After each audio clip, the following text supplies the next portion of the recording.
Marriage matters to God, and marriage matters to her, and marriage matters to him.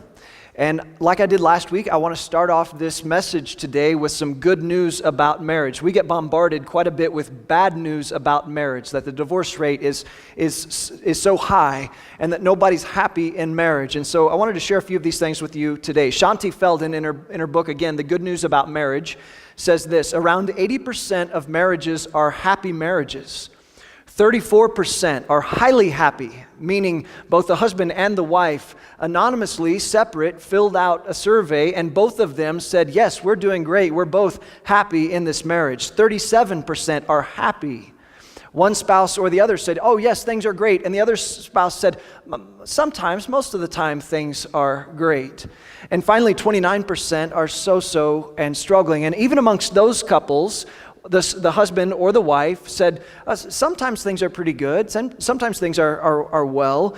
And so oftentimes we get told that nobody's happy in marriage. That's just not quite true. The second thing she said was most people are glad they married their spouse. 95% of people, when asked, said, yes, I'm glad I married my spouse, and I would do so again if I had the chance.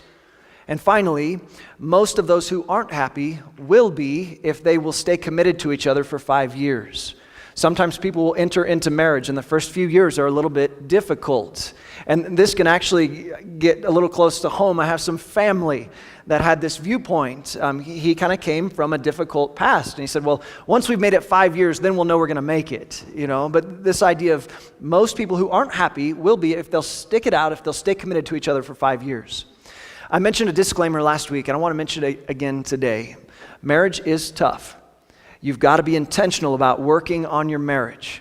It's not going to just be easy, and it's not just going to get better on its own. It takes intentionality. So as we talk about marriage, sometimes that can bring to the surface things that you've not talked about for a while. And so in fact, sometimes marriage can get a little bit more difficult before it gets better as you start talking about it. The evil one would like nothing more than for you to bury that and just forget about it and not pay any attention to it. Don't do that. Bring the problems into the light. Get help. We would love to encourage you and point you in the right direction and let God do His work. So we are in week 2 of a series called Marriage Matters. And we're talking about struggles in marriage. We want to give you skills, knowledge, tools, resources to help you have a happier, healthier marriage in 2019. I do believe that this series can be transformative for all of us. It doesn't matter if you are single, if you are dating, if you are engaged, if you've been married for 2 days, 2 weeks, 2 months, 20, 30, 40, 50 years. I do believe there's something in here for each and every one of us. We all need a little bit of help. God has designed men and women differently so much so that it's almost comical. And we began to dive into this concept last week, just starting with this idea. Most marriage matters are because men and women are different. Matters meaning conflict and tension and problems. Most of that happens because men and women are different. We just are. And I kind of played out a few of those ideas of the expectations, the differences, how we walk into marriage with these different ideas. And there's a growing gap in these expectations because of how we're designed. And I'm going to throw it out again this week. I joked last week that around the topic of intimacy, sometimes a man will enter into marriage and he thought the calendar was going to be something like this. And a woman might enter into a marriage and maybe perhaps she envisioned the calendar looking more along the lines of this. And my wife pointed out to me, she said it would have been even better had you had her day fall on the day that he had off. Either way, oftentimes we enter into marriage with different expectations about different things. Now, someone walked up to me after the message last week and asked a very insightful question. I thought I'd share it with you today. She said, what are there differences? What are the difference between expectations and needs, desires and wants? And I said, I believe there are. And I don't know if I can fully explain that for you this morning, but I believe there are very clear and evident needs for a woman. I believe there are very clear and evident needs for men. So that's probably what I'm going to focus on today and tomorrow most of all. There are expectations that we bring into a relationship, and it could be based on our upbringing or maybe a previous relationship or a lack of a previous relationship. We can walk into a relationship with expectations.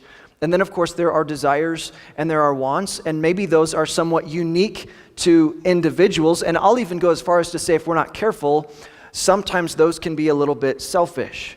So I'm trying to create a little bit of humor around this idea of expectations that we bring into a relationship, into a marriage. And I'm going to teach more specifically on the needs that men have, that women have. Probably going to stay away from desires and wants for now. If that sounds a little bit needy, then so be it. But again, I said this last week, your spouse's perception is your reality. So your spouse's perception of your relationship, of you, that is what you are living in. It is your reality. You need to be mindful of that. And we laughed a little bit last week talking about these differences in expectations.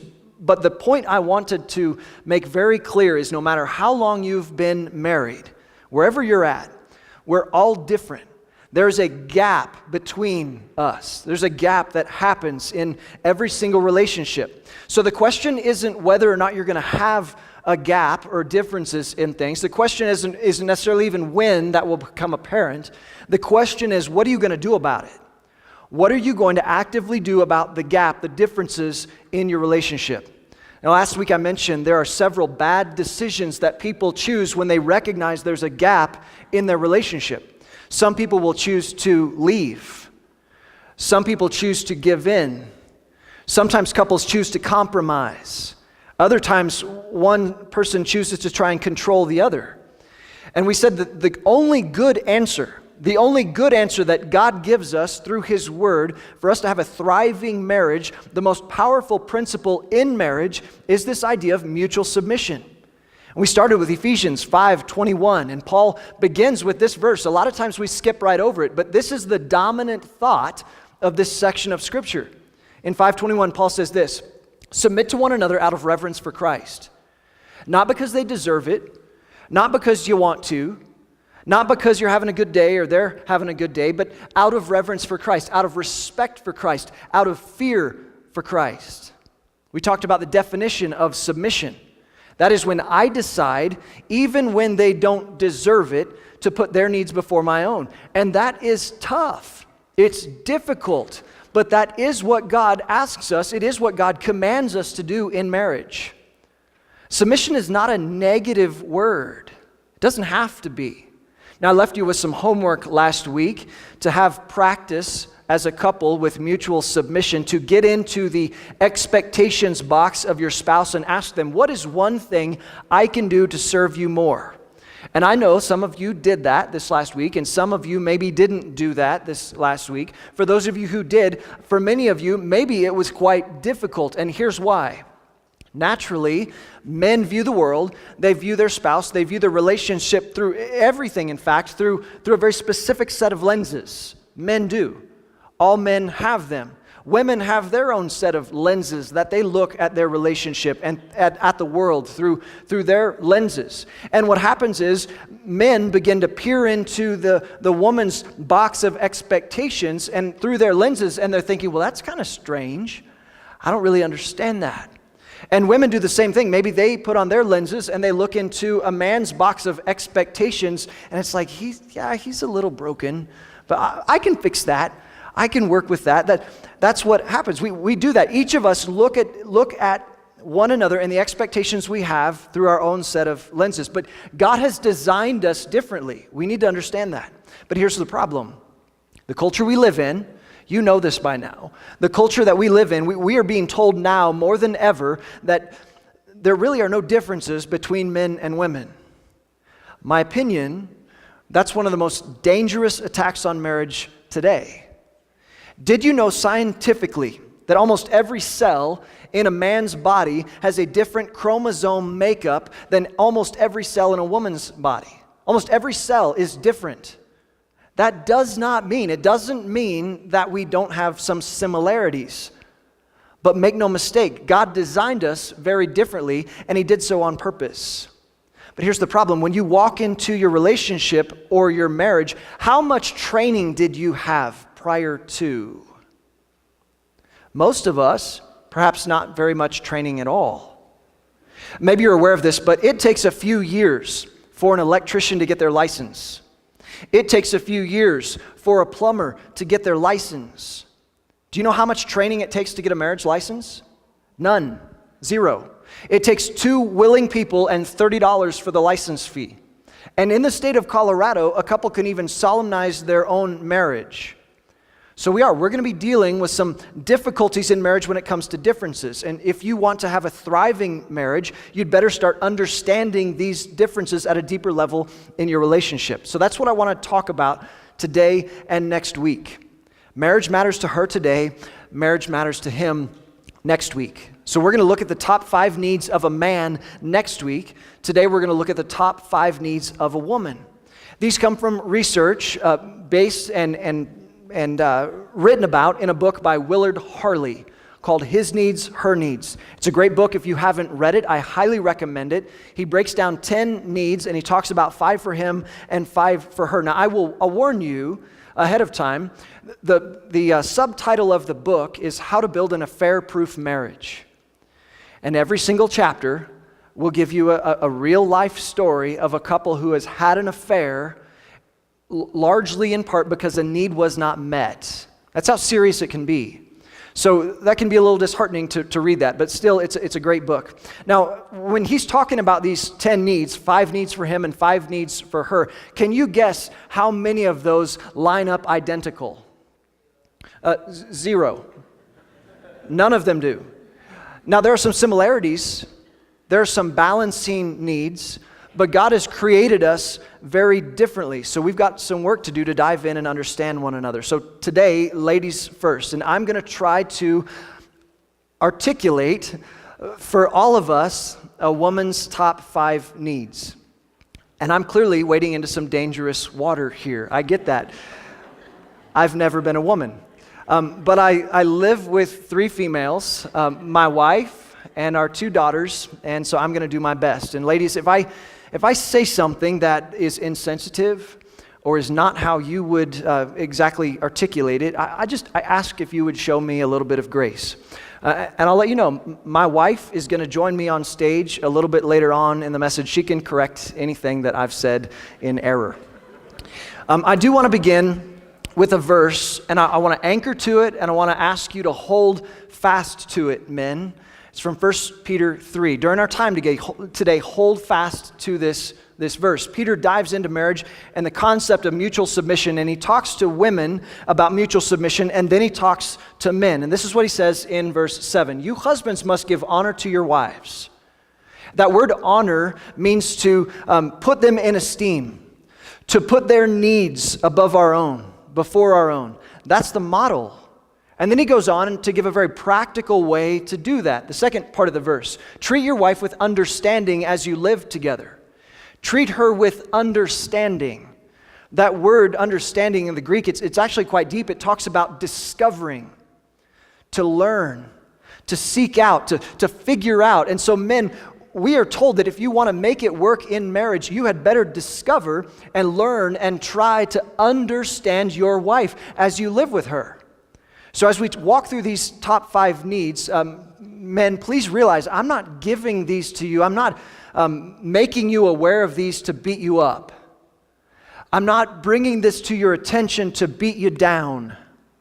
I'm trying to give you some tools and some resources. I'm trying to put a sword in your hand and a shield in your hand so that you can go to battle for your wife, so that you can be her hero, so that you can run towards the battle line.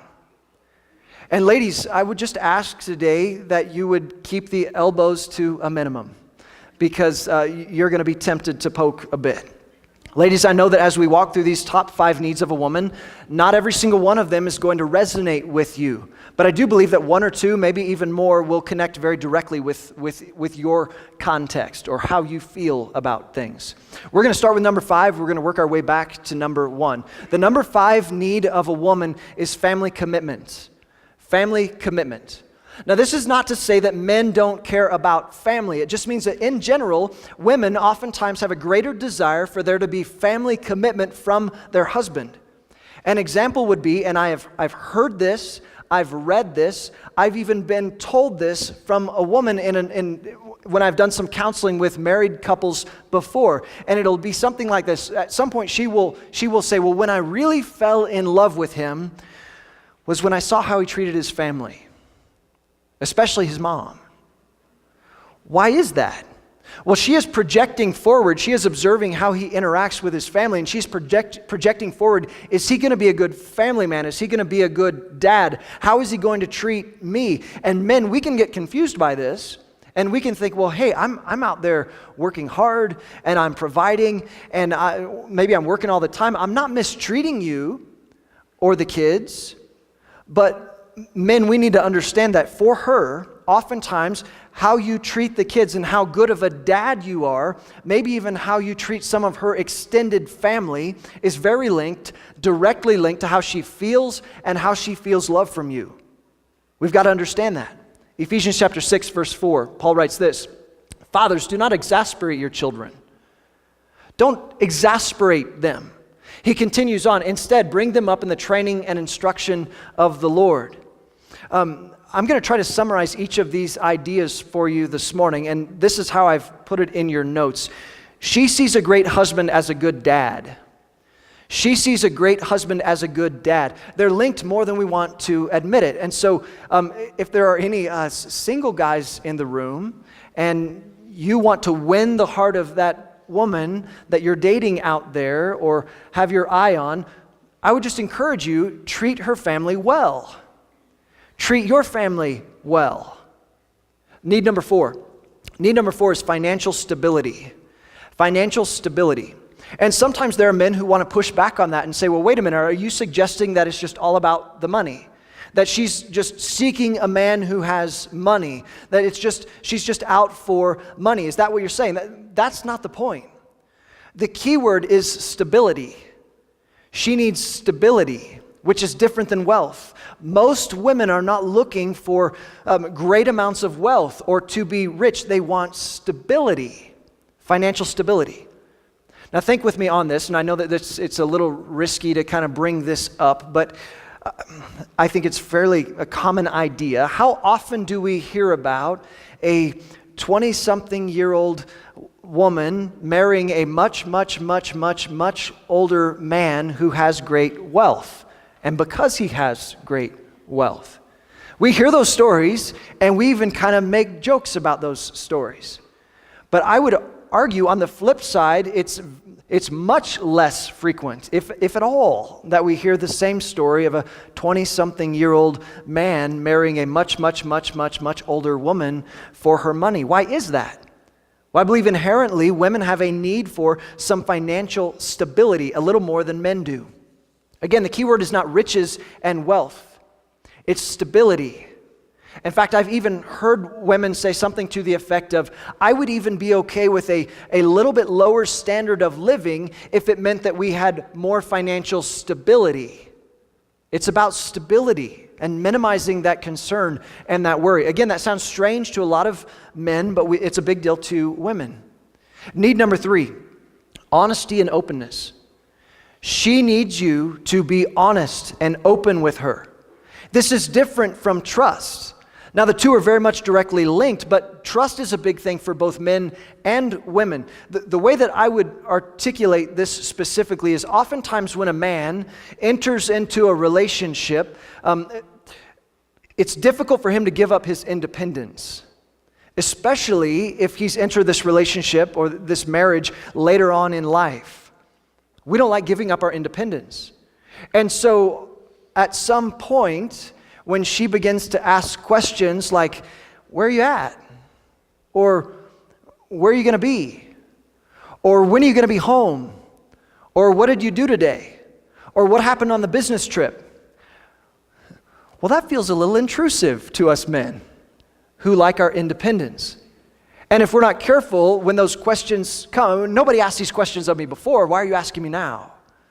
And so if we're not careful and those questions begin to come, we can answer with one-word responses. How long before you're going to be home? Or when are you going to be home? Sometime. Hey, what happened on the business trip? Nothing. Well, and then if there is something that maybe is going to make her a little bit uncomfortable, there's really nothing in our mind, but maybe if we're hanging out with a group of guys that she doesn't really approve of, or if there's someone at the office, there's really nothing there, but she has some concerns. If we're not very intentional about it, we can begin to, in a protective fashion, keep that information from her. Well, I don't want to make a big deal out of it. I don't want to worry. We are less than open. We are less than honest about the situation. But when the truth comes out, and it always does, if there's something that's been hidden, it can be devastating for a woman. She wants your transparency. She wants you to be honest and open with her. It's a need that she has. Much more on this topic to discuss, but I would summarize it this way. Secrecy is the enemy of intimacy. Secrecy is the enemy of intimacy. Proverbs 24, verse 26 says this, just for fun today, an honest answer is like a kiss on the lips. So what would a dishonest answer be? I don't think we want to go down that path. Men, what you need to know is that for a woman, honesty leads to intimacy, that closeness. So you have to be aware of this and understand that's just how she's wired. Need number 2 for a woman is conversation. Almost every study ever done will show the results that women tend to speak 7,000 to 12,000 words a day more than men. There's an old Chinese proverb that says this, the tongue is the sword of a woman, and she never lets it become rusty. And some of you men might be thinking, yes, it is. No, she doesn't. What we have to know is that she is going to want to communicate with you, have conversation with you, probably more than you are going to want to. But the issue is not just the frequency or how often she wants to communicate with you, it's how we communicate with her. And so I would summarize it this way. She needs regular, two-way communication in the right tone. And I'll talk about tone just a little bit later. I think this is a great time to invite to the stage a female voice on this topic of a woman's needs. So I had to convince her to do this, especially after my humor last week. But would you help me welcome my wife to the stage?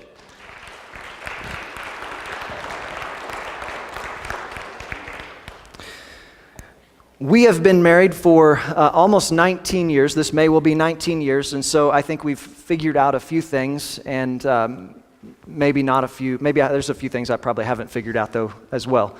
So we are talking about the top needs of a woman in a relationship, and you're here. You know that we've been talking about family commitment and financial stability and honesty and openness, and I would just ask if you would start by weighing in on this idea, the need of conversation for a woman. Well, it is a big need. We do like to talk, and it hasn't always been easy. Specifically thinking about in the early years of our marriage, sometimes something would happen, and I want to talk to Seth about it, and he would immediately want to fix the problem. And this still goes on if you have a husband. They want to fix the problem. So sometimes I just want him to listen and hear me and not interrupt. So that's been a struggle. And then also in the early years, maybe there'd be a conflict and he would want to fix it, right? He'd want to talk about it immediately. And I'd be like, whoa, I need to think about this. I don't want to immediately talk. I need some quiet to get my thoughts together to make sure I don't say something mean. And some people are opposite. The girl wants to really talk about it, and the guy doesn't. But we're kind of opposite in that way, because you're a fixer, which is good. And then when our kids were younger, and so many of you have young kids, so this is just really hard. When do you even get time to talk? So we had to really be intentional about when we'd even have conversation, or we could. And I think in the recent years, the biggest issue has been distractions in the form of a friend he carries with him everywhere that I just want to chuck sometimes. You know, the little ding, ding, ding when you're trying to have those conversations. So the phone can really be a hindrance to good conversation. But overall, I don't I mean, I don't think we've struggled a ton. We communicate a lot. So how does conversation meet your needs as a woman in our relationship? How does conversation meet your needs? When Seth and I converse, it tells me what's going on in his life and what's going on in our life. We can share that so that we can be on the same page. It lets me know what's important to him, and then I, in turn, get to share what's important to me. It gives me a good direction of where we're headed as a family and some of the goals that we have. And then I also am aware of the struggles that Seth is going through, some of his dreams and plans that he has, and so that helps me be aware of what's going on in his mind and vice versa. So I think conversation really brings us close, and it's one of the ways that I bond with Seth. It's one of the ways that I can feel really close to him through talking. So what has worked for us over the years to be intentional to have better conversation? Well, again, for you younger families, we had to be so intentional. So sometimes it's just survival during those years, and being able to even see you and talk to you is important. So we had a very strict bedtime of 7:30.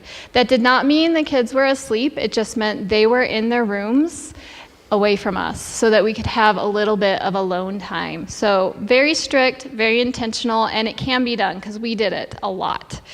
And then at some point, they grow up a little bit and you can maybe leave and take some errands. So I remember the first couple times that happened, it was amazing to be alone in the car and no kids and no babysitter. And so conversation in the car, and we just like run to Lowe's. And if he opened the door, it became a date. So there was that too. And I always think if you go to Lowe's, then you're dreaming about the future. So that's a good thing too, right?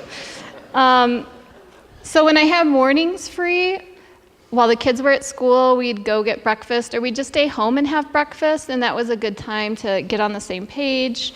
And now it's weekends, mornings on the weekends, or in the evenings. The kids are older, so we can take off a lot.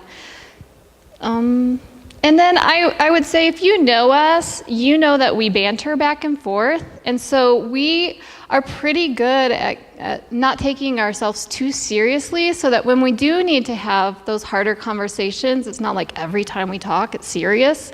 So we can have those serious conversations. And then we've even come up with some tips that might help you this week. You guys. Yeah, we've been talking about this morning and how this was going to play out, and we were actually in the hot tub and we were kind of joking about... Oh yeah, the hot tub is a great place for good conversation. Yeah. Conversation. Anyways. And so we were talking in the hot tub a few days ago, and Dennis said something to the effect of, how do I know that you're listening to me? And I don't know, something to that effect. I don't remember if she did it first or I did, but I was like, well, I've got my listening ears on. And so... Listening. Yes, so that probably won't work for most of you, but... It made us laugh. We do. We banter back and forth. I would give you men some tips. It does not have to be long-winded conversation. It does need to be regular conversation. If you're on a date, leave your phone in the car. Don't take it into the restaurant or wherever you're at. If you're in the house, find another place in the house to put your phone. It's great for convenience, but it's horrible for conversation. I don't have this mastered. These are just tips, and a lot of times I talk to myself and let you listen in. Just listen. Don't always have to fix whatever it is that your wife needs to talk to you about or wants to talk with you about. And to the best of your ability, get the kids somewhere else. The kids don't need to be there. They don't need to be distracting things. So I asked Dana about this next topic a few days ago, just to check in on some things. She told me that I don't necessarily struggle in this area, but I know that a lot of men may think that they're doing good and they're trying to create communication and conversation with their wife, but a lot of men are not always wise about being careful with the words that you choose, or the tone of voice that you use, or the body language that you posture.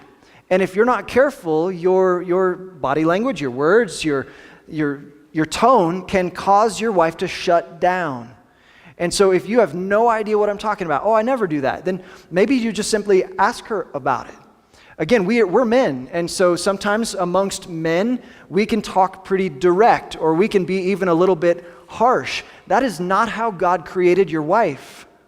She is much more delicate and sensitive, and that's not a bad thing. That's how God has designed her, and it brings great strength to your family. So I would give you maybe a summary thought at this point, and it's simply this. You're never persuasive when you're abrasive. That's true in marriage. I know that. Colossians 3, verse 19, Paul says, "Husbands, love your wives and do not be harsh with them." Love your wife and do not be harsh with her. Do you understand why that command is given to men? She, your wife, is more delicate, and you have to watch how you have a conversation with her. The number one need of a woman. I left it blank on your sheet. Can you guess what it is? Affection. Affection.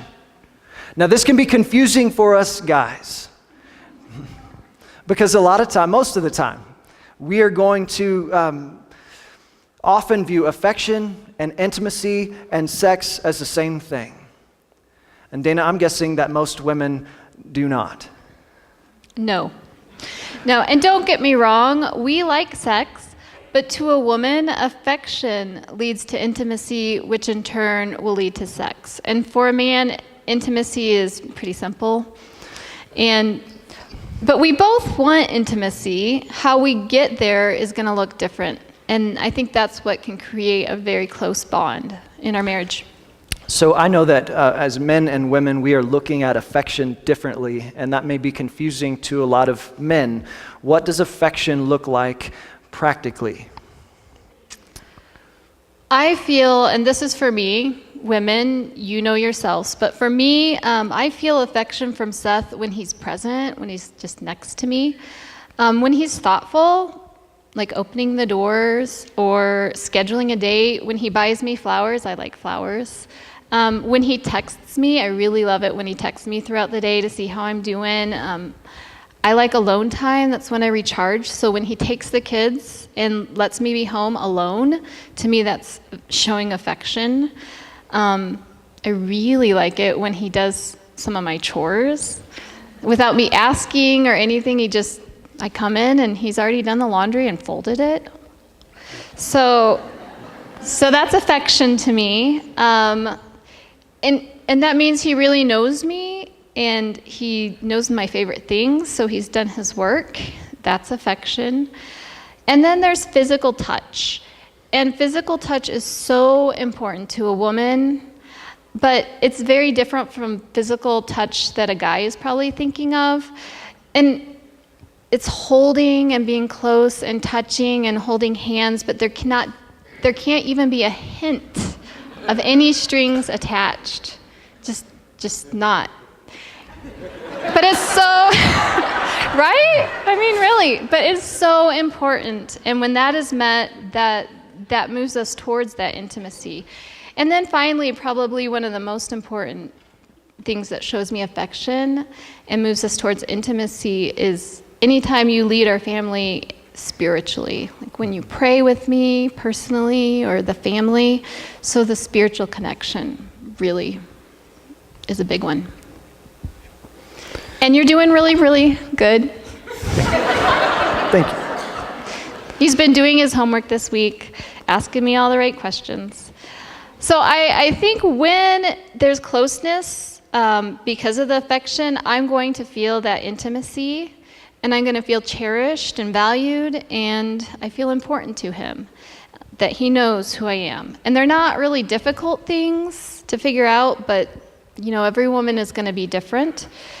So find the right type of affection for your woman, find the need that's not being met, and become a student of your wife. Because for a woman, affection is going to lead to that intimacy that you're wanting. I have learned over the years that when Dana's intimacy bucket is full, then my intimacy bucket is usually full later. But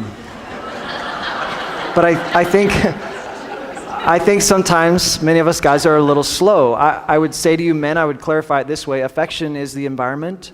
Sex is the event. She needs the environment like we men need the event. Women need affection like men need sex. And there might be some women who would say, well, I feel like I have more desire than my husband does right now. Oftentimes that's because you want to feel closer to him. You want that closeness, and that's a way of feeling close.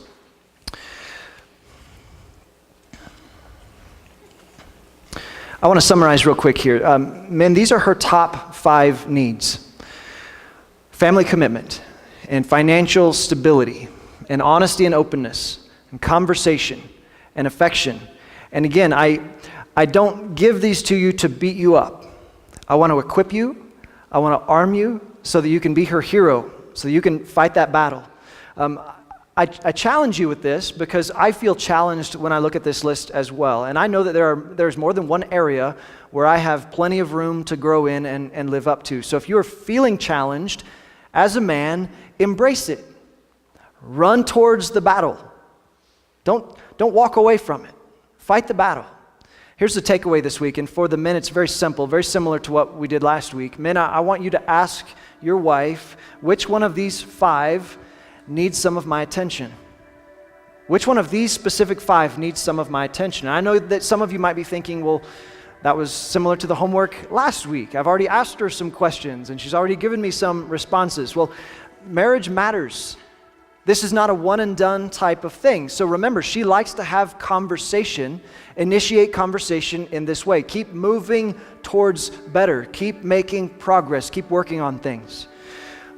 Ladies, can I be a little blunt and honest with you at this point? The absolute worst thing that you could do is to throw this message in his face. If you shame him because of this, because he has failed you, if you shame him or try to make him feel less, you will fail every single time. Philippians 2, verses 3 and 4, Paul writes this, "Do nothing out of selfish ambition or vain conceit. Rather, in humility, value others above yourselves, not looking to your own interests, but each of you to the interests of others." Ladies, in this case, to his interests. Try to receive that well. And so, ladies, your takeaway, I would put it this way. Women, be gracious and humbly cheer him on. You do that with your kids. Your kids draw a picture for you, and it's horrible. You put it on the refrigerator under a magnet, and you celebrate it and cheer them on. Sometimes you need to do a little bit of that with your man, okay? Cheer him along. Be gracious and understanding. Do not throw this in his face. Men, if it's been a while, and for the very first time you are starting to show effort to meet her needs, you need to recognize it's not going to change overnight. There may be some wounds that need healed. There may need to be some things that are dealt with first, but keep taking steps forward. I'll say it again, run towards the battle. Ladies, next week we're talking about his needs. So don't miss it. Be here, okay? You might feel just as challenged next week as he does right now. Men, if you feel hopeless, remember this idea. You won her once. You can win her over again, but it's going to take effort on your part. If either of you have ever thought, well, maybe the grass is greener on the other side of the fence. Maybe it would just be easier with somebody else. I will answer that thought for you very quickly. If the grass appears greener on the other side of the fence, then it's time to water your own lawn. Invest in your own marriage. Could you imagine if every marriage at Northeast did this? I mean, this is an amazing group that is here this morning. We had a smaller crowd in our 9 o'clock service, but could you imagine if all of us took this to heart and took this serious?